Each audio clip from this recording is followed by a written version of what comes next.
Hi guys, my name is Ava and after a much too long break, I am back.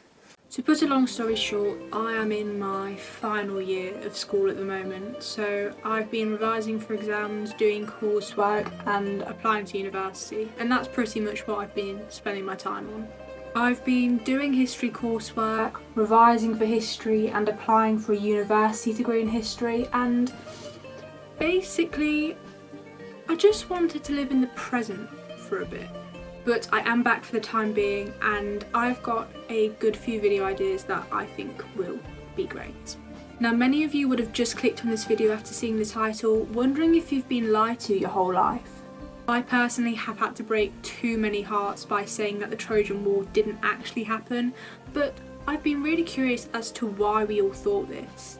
So on this day, after the appearance of the rosy-fingered dawn, I will answer that question. So if you would all get yourself seated in your section of the humid wooden horse, I will explain to you why we all thought the Trojan War actually happened.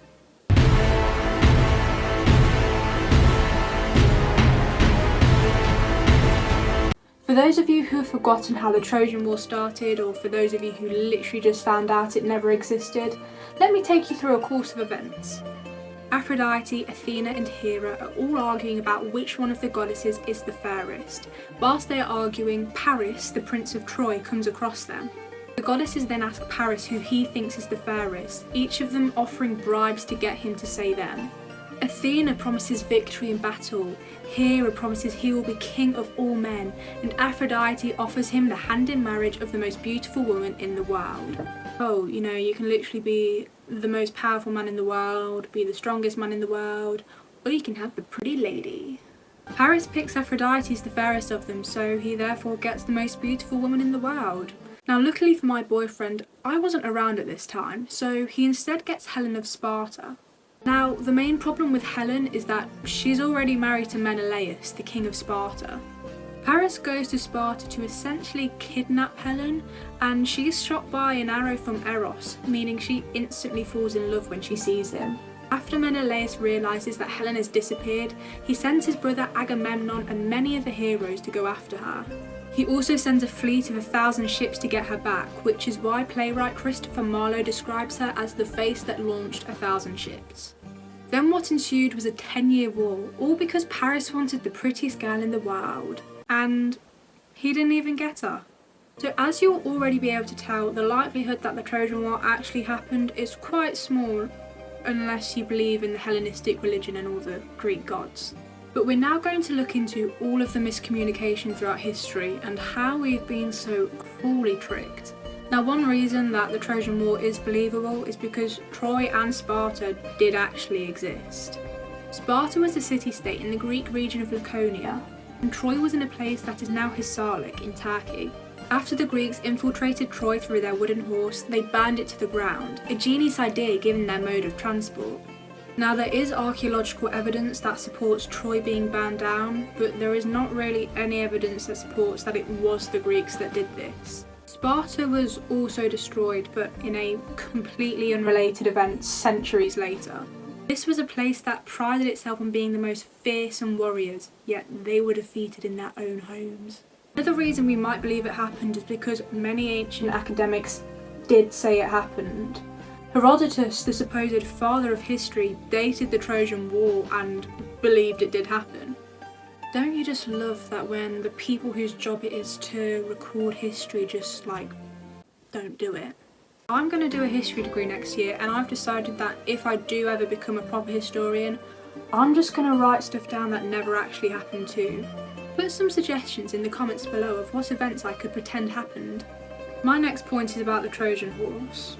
Now I know that when I found out none of this happened, I was more bummed out about the horse not being real than the fact that a major historical event wasn't real. I just feel like that it's not that much of a stretch that people would hide in a horse then pretend it's a gift from a goddess to infiltrate a city. And when you think about how much these people relied on their gods during the war, I don't think it's that mad to believe that, you know, they accepted the gift thinking that it was from Athena.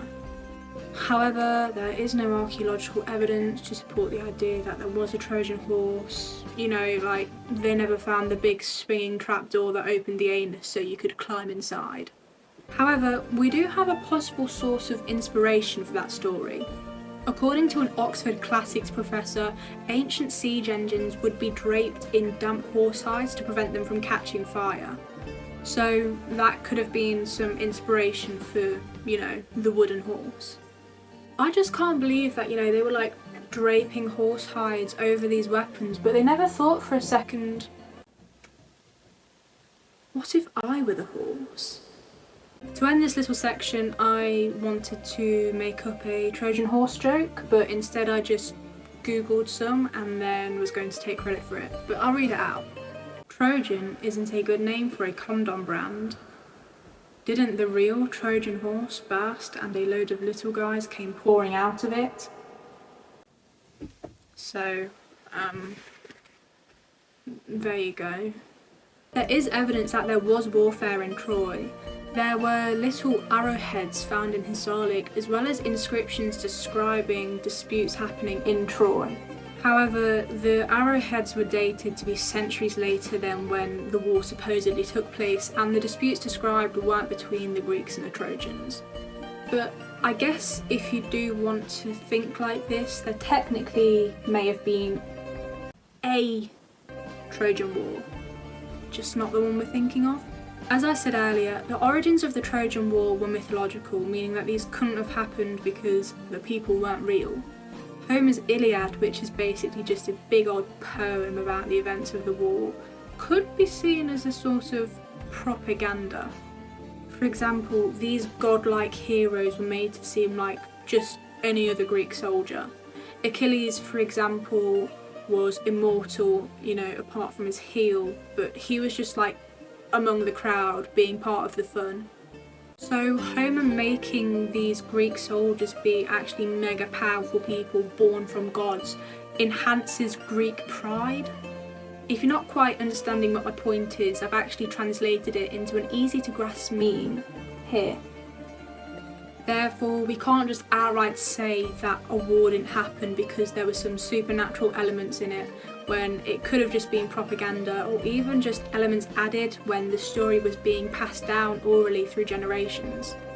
But overall, it seems like the Trojan War has just been a series of miscommunications and misinformation.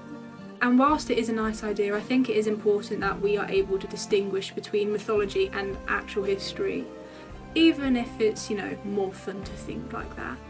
So there we go. There was no war between the Spartans and Trojans. Homer Simpson spoke truer facts than that poet, and the only Trojan horse around here is a wrapped up penis. Thank you for watching today's video. I hope you're all very excited for my return. I am actually going to start linking all the articles and stuff I used for my research down below, so if you want to check out the full stuff I might have missed, then go and do that. But please like, subscribe, follow my Instagram Mandala Troy, and post more regularly. Bye bye.